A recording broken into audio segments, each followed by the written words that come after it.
Thanks for tuning in to Discover Stories on Reimagine Radio. Before we get started, here's a word from our sponsor. Do you wish you had a voice in making some of the world's most popular websites more accessible? Fable is recruiting a community of paid assistive technology users who work from home to test websites and provide feedback on how they can be improved. We're currently recruiting testers who use Dragon, voice control, eye tracking, switch controls, and head mice. No resume, no cover letter, and no experience with user testing is required. Learn more and apply at www.makeitfable.com/community.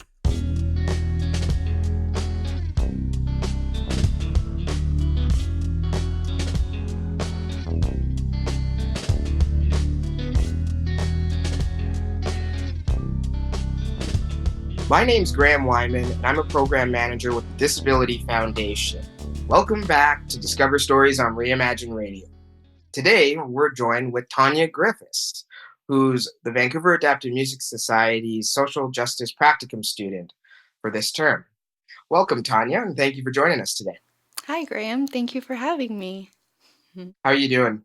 I'm doing quite well, thank you. Yeah, I feel like the weather today, which is cloudy, kind of reflects how I feel internally. So I'm feeling quite good and comforted. Good. It's a good podcast recording day. That's for sure. Yeah. And how are you? I'm doing well. Thank you for asking. So why don't we jump in to the interview? But to start us off, why don't you tell our listeners a little bit about Adler University and how you got involved with the program? Yeah.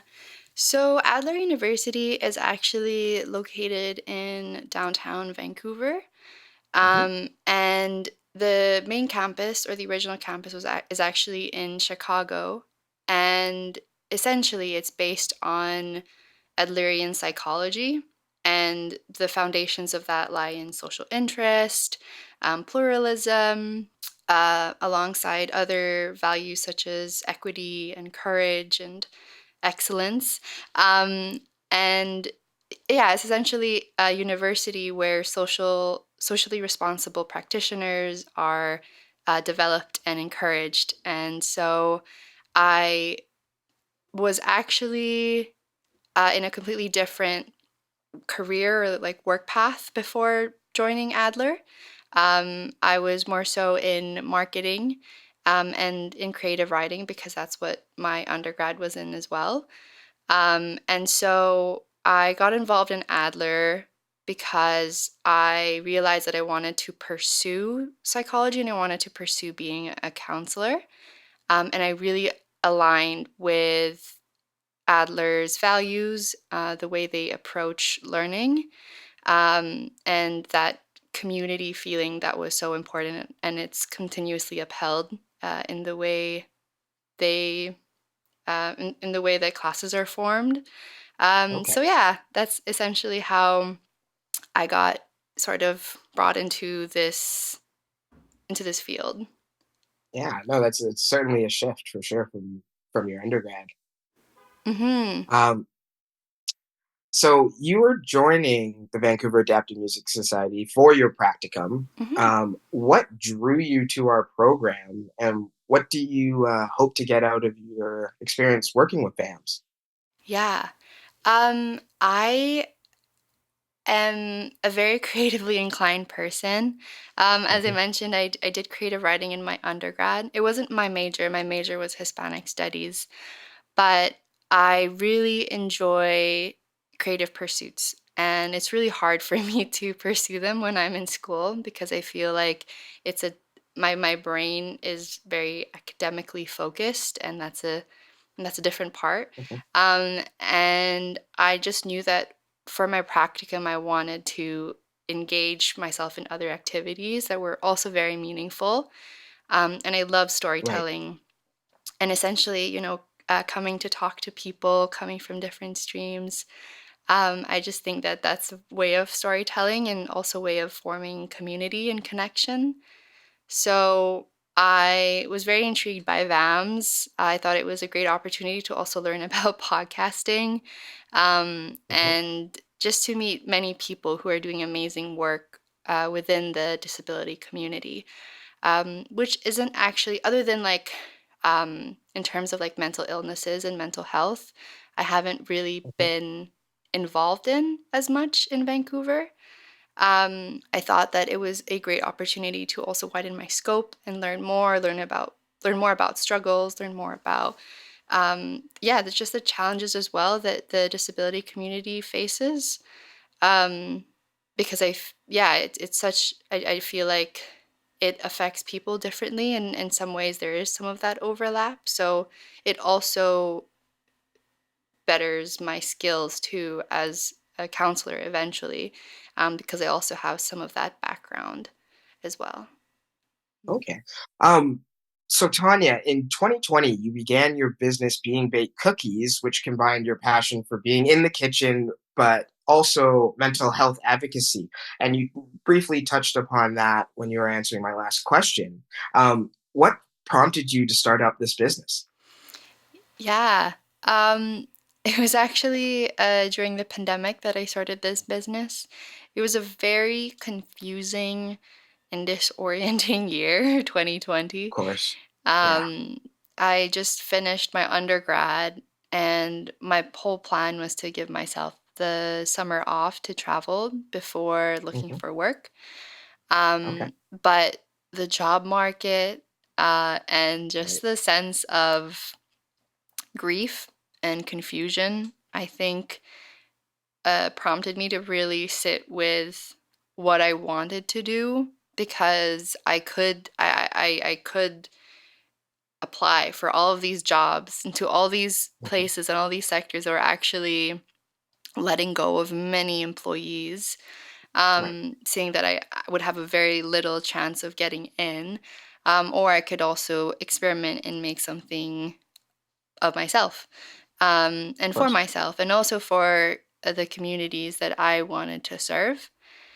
Hmm. Um, and so I came up with Being Baked Cookies because I really enjoy baking, Yeah. and I love the aspect of sharing food. Hmm.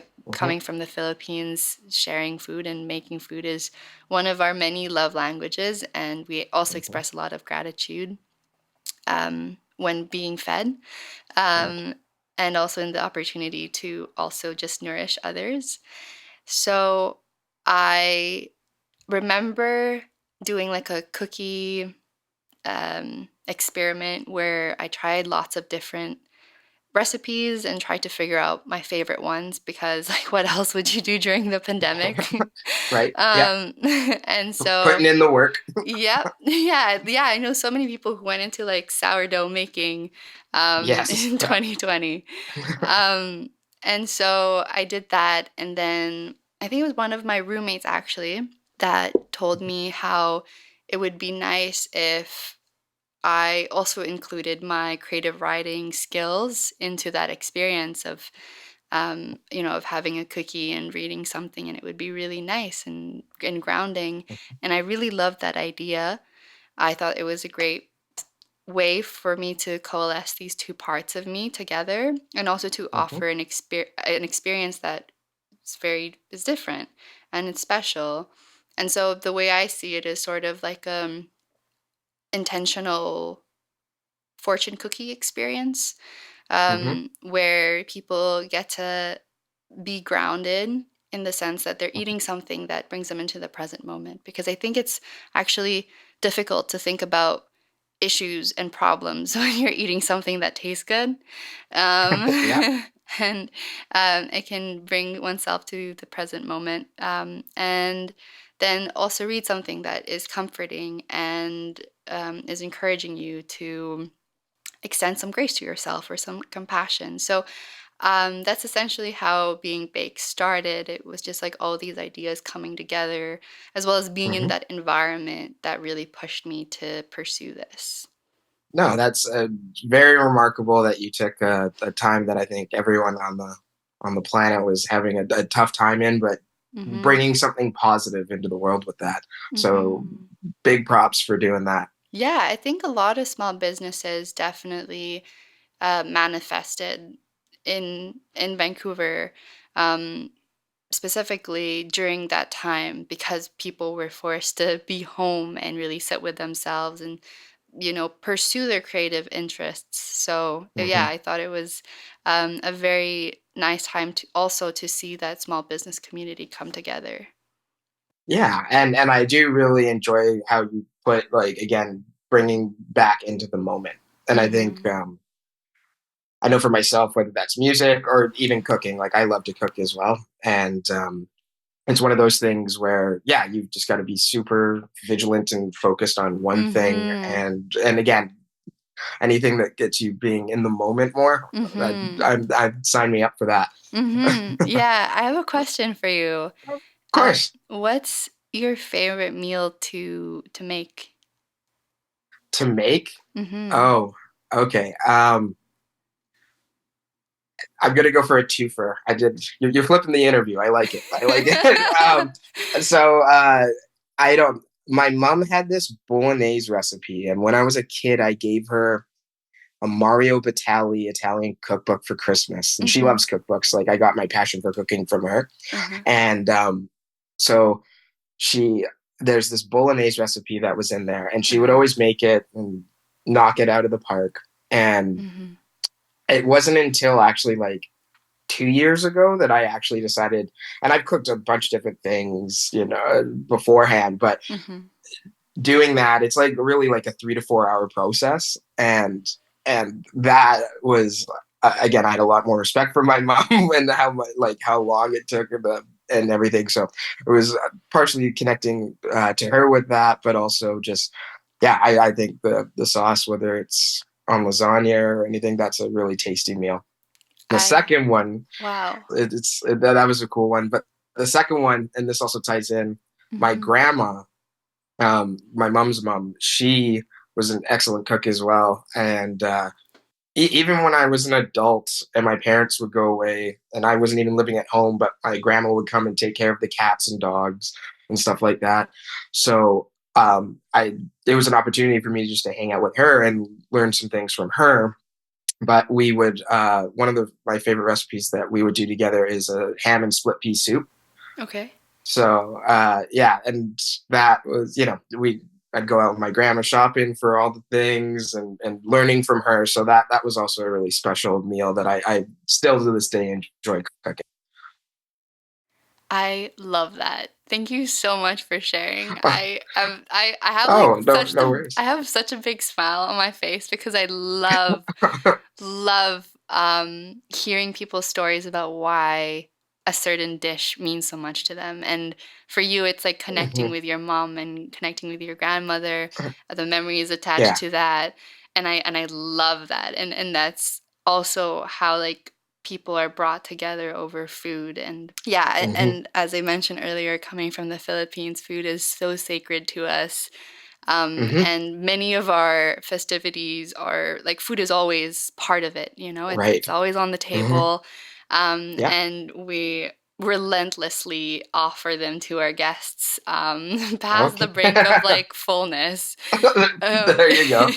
Yeah, that's um, awesome. so I really appreciate that. No, yeah, Oh. and you're right. Like it offers that sense of comfort too, which Hmm. I think it's so nice to be reminded of moments of togetherness too, especially when we feel alone. Hmm. Hmm. No, for sure. And the other thing too, that I know we're going on a cooking tangent, which is totally fine, but I also really enjoy experimenting. Like, sometimes I might try something a little different, and Hmm. and that's, I think, another thing that cooking, again, it's being that, like, in the moment, and even having to make certain executive decisions in the moment as well. On top of that is Yeah. is a really fun way to do it. It's almost like jamming, but in the in the Mm. kitchen, and Yes, maybe that might be absolutely. it might be a wrong note, but it actually fits in the whole larger scope of everything. Yes, I love Yeah, that. yeah. So no, that I love that. I love that little tangent we just had. However, I did want to go back to Hmm. um, through when you were after you did being baked cookies, you also developed a mindfulness app, which seemed like a natural extension from what you've explained before, but your original concept uh, of what you thought being baked cookies could be. How did that come about? You creating the app? Yeah, I sorry, I just realized that I start all my answers with yeah. No, no worries. I started the app because I always wanted to offer something to people that was free. And I Okay. know that cookies is something that people buy. We're usually situated in farmers markets, or we do Mm-hmm. just like orders online. But I wanted to offer something that could benefit my community and that had like no Mm-hmm. strings attached. It was just an offering. Right. And so the mindfulness app came to me because I used to struggle so much with emotional regulation Okay. and just sitting with my emotions and letting them be without attaching myself to these emotions. And Okay. so when I was thinking about this app that I wanted to create, I just wanted to be simple and straightforward and easily navigatable for the users, as well as globally accessible, of course. Right. And I was thinking about this and brainstorming. And so, what I thought I'd do is I would choose 8 challenging, more difficult emotions, such as worried, Mm-hmm. overwhelmed, frustrated, and I would let people choose where they're at, Mm-hmm. and I'd give them the option of either getting an affirmation or a reflection depending on what they need. So, Right. what this prompts people to do is to label their emotion. There are many emotions. There's like over 30 emotions, which I think people don't realize that, but I didn't want to overwhelm them either. So, Yeah. I wanted these emotions to not be so charged, so not emotionally, heavy, very heavy. Mm-hmm. But I also wanted them to relate to people. So the first stage of choosing an emotion gives people the opportunity to label their emotion if Yeah. they relate to the emotions given, since we only have 8 emotion options, I guess. Right. So that labels their emotion, and then the next stage is for them to sit with themselves and see what they need. So Mm-hmm. that's either receiving comfort in the form of affirmation, so saying I am statements, Right. and hearing that comfort out loud, or reflections, so questioning their emotions further and allowing for exploration of that emotion, of what is it telling them, of if there have been any patterns in the past where these emotions come up. And then after that, we give them like a little break, a little just to come into the present moment to ground themselves, because I think grounding is very important before starting this entire experience, actually, Right. before offering that reflection or that affirmation. Mm-hmm. And then people can stay there as long as they need before it's basically the end of the user experience, and they can either start the experience again if, for example, the affirmation or the reflection generated did not land with them. They can do it again. Yeah. Mm-hmm. So in very simple terms, it's essentially a affirmation or reflection generator. Okay. And there are many different options for people Mm-hmm. to explore. But yeah, I just wanted to give that to folks to use as a resource whenever they needed it. And that honestly makes me feel more aligned in terms of my values, because I don't Mm-hmm. think support should always be priced. I think that, Yeah. if we can make things more accessible to people who need it the most, then perhaps like the world would be much better. So yeah, Mm-hmm. that's essentially how it all started, and how it came together. Okay. No, it sounds very interesting, and again, uh, what a great initiative that you've put together. Hmm. Um, Before I move on, I just what I for our listeners, can you tell them what I've been on the site, but do you mind just letting them know what the website is? Yeah, of course. All you have to do is search app.beingbakedcookies.ca, and that'll Okay. bring you straight to the app. No need to download anything. No data is taken from you. It's accessible anywhere you are in the world. All you need is internet. You don't even need a phone. So, Oh, yeah. great. Well, no, thank you. I'm sure. Yeah, I mean, I'll definitely be checking it out again for sure. And that goes into, I guess, my next question. But since you started the website up, how much activity have you seen on there, and where do you hope it to grow to? hmm So, because of my schooling, um, I haven't been able to dedicate as much time to this, Of course. especially Yeah. with something like an app. The more you drive it in social media, the more traction it gets, the more views it Hmm. receives, the more Right. uses it has. So, currently, it's definitely been below 10 users, sometimes even like none in one day. Yeah. Um, but that's just like where I'm at. Of That's course. I've had no capacity to put into this lately, and also Of knowing course. myself, I'm a very big. I want to give the most that I can to something that I start or to Hmm. something that I'm dedicated to. So right now, I'm unable to work on it a lot, but in terms of the future, I want to push it out more in social media and sort of just, I guess, share more about it Yeah. and how it can help folks. Right. And obviously, just like any other mental health app, Hmm. sometimes it just doesn't land with people, and that's okay. Yeah. It's just a matter of putting this out there and seeing people who do relate to it and who need that emotion regulation support.